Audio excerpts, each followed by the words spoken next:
there's another rule, I suppose, a dictum perhaps, that if you don't have your own story, then you're going to be a bit player in someone else's Amen. story.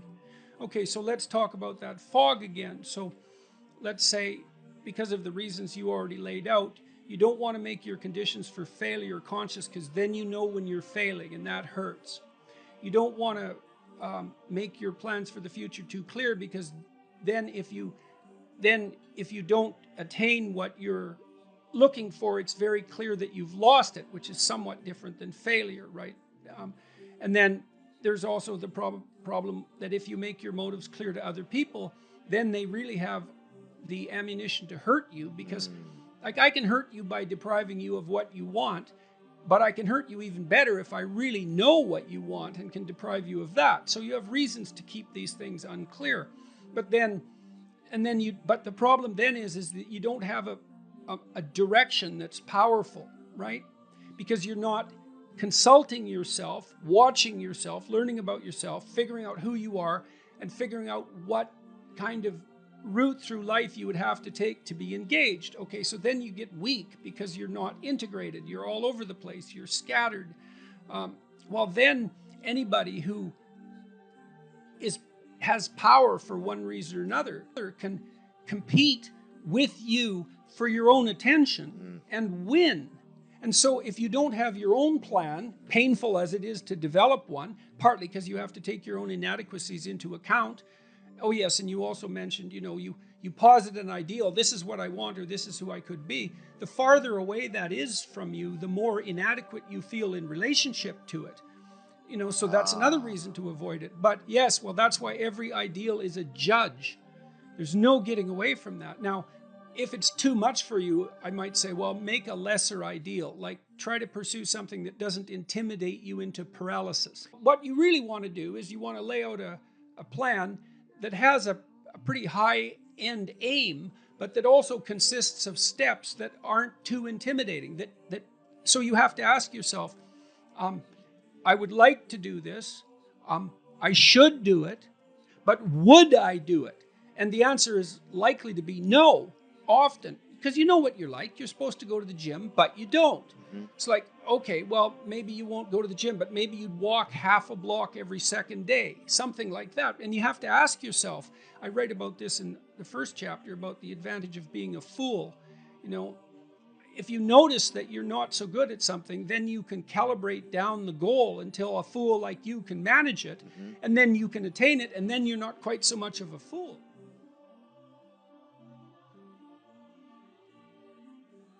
If you know what you want, then you know when you're failing. If you don't allow yourself to know what you want, you can keep that foggy. If you don't set out the conditions for your success, then you can avoid your responsibility, because again, that's not clear. And the problem with wanting something is that in all probability, you're going to have to work for it. You're going to have to make sacrifices. And it's certainly possible that you want to avoid that. You might be afraid to make it clear because other people could deny it to you too, which is something I write about a fair bit in that chapter. The problem is, and failing to make any of that clear protects you right now, but it's really hard on you over the medium to long term, because if you don't make it clear to yourself what you want or to other people, the probability that you're just going to stumble into it is pretty low. And you can put that off indefinitely, day after day, but the problem with that is that you age while you're doing that, and there's obviously a price to be paid for that. So that's chapter 3, do not hide things in the fog. I mean, it's a warning about failing to pay attention. Knowledge emerges in a very strange way. It emerges, obviously, when we learn something, we started out by not knowing it. And so what that means is that knowledge goes through a transformation process from being absolutely not there to being explicit and fully detailed. And one step of that process is emotion. And so, for example, you might find yourself frustrated, disappointed about the events of the day, but be unable to exactly specify why. That's extremely common. You go home to your partner and you be in a bad mood, and you'll snap at them for something and they'll say, well, what's up with you? And you'll say, well, nothing, you're just being annoying, when it's perfectly clear to both of you that there is actually something up with you. And then that disappointment and frustration, anger and sadness, let's say, or anxiety, is a sign that something isn't right. But it isn't necessarily that you're repressing knowledge of what's not right. It's that you actually don't know. And the emotion is the first step in the process by which that knowledge emerges. And you might have to sit and think and talk to your partner or to a friend for God only knows how long before you're actually going to put your finger on what it is that you're upset about. And it could be very far removed from whatever happened to trigger you in the moment. And so that's the fog. And you can keep things in the fog just by not doing that. It's really easy. It's no more difficult than just sitting there doing nothing, because creating knowledge is active and difficult. Attention is the basic currency, right? Everyone fights for it, and it's incredibly valuable.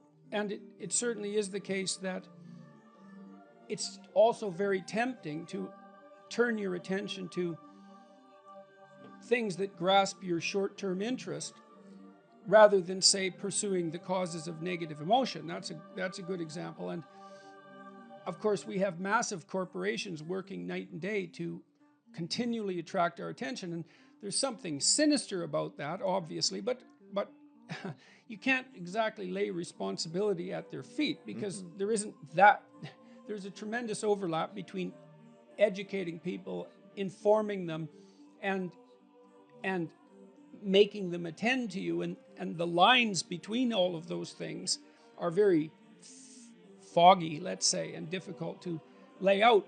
It's certainly the case that one of the ways that you can keep yourself in a fog about yourself is through distraction with with anything in the external world. And obviously computer technology, cell phones, games, well, not negative in and of themselves, perhaps, are there at any moment to distract you.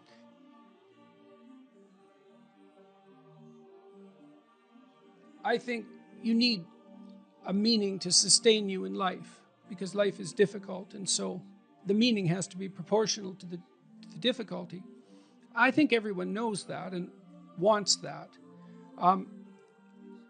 Whenever I talk to audiences about that and pointed out that it's through the adoption of responsibility that you're most likely to encounter those meanings, the audiences would generally go silent, because that isn't an equation that's often made, right? Is that, well, you need meaning. That's better than happiness.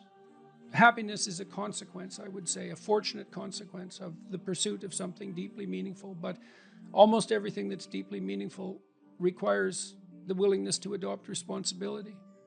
And so that's a good thing to know, because you might ask yourself, well, why should I adopt responsibility? And the answer to that seems to be something like, well, it deepens your life.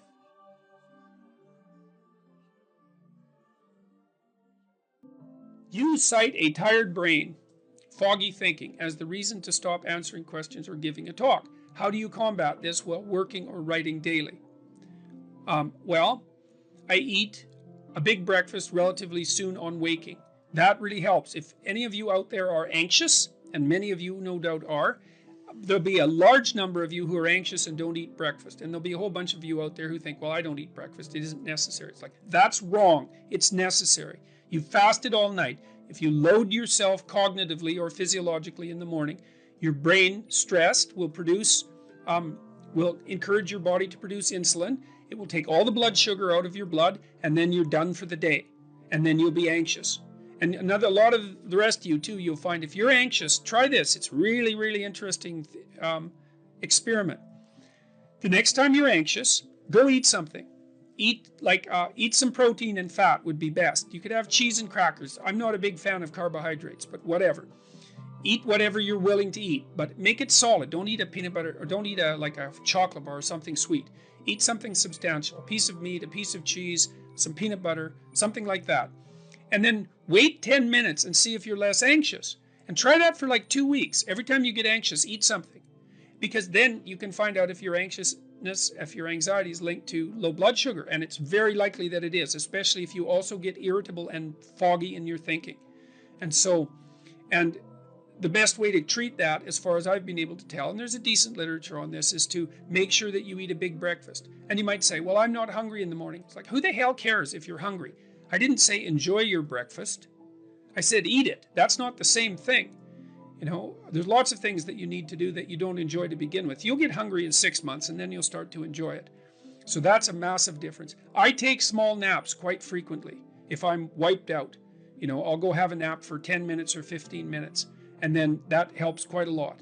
I try to wake up fairly regular, on a fairly regular schedule. That's another thing I would really recommend for people whose lives are in disarray and who are anxious. Try to fix your wake time. Going when you sleep, that's not so important. So you can still, stay up late and have fun and all that. But getting up in the morning is really helpful. So, and you also have to figure out how much you can work or write.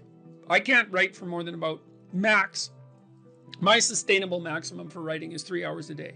And if I push it past that, then, especially if I'm editing, I make mistakes when I'm editing, so that's counterproductive, and I can't sustain it across time. And so I don't really think you can do more than about 3 hours of extremely intense intellectual work a day. Although if you have a nap, you can stretch that, but I think at least I end up paying for it across time. So nap, make sure you eat, and make sure that you get enough sleep. So that's how I combat it and try to make myself hyper efficient.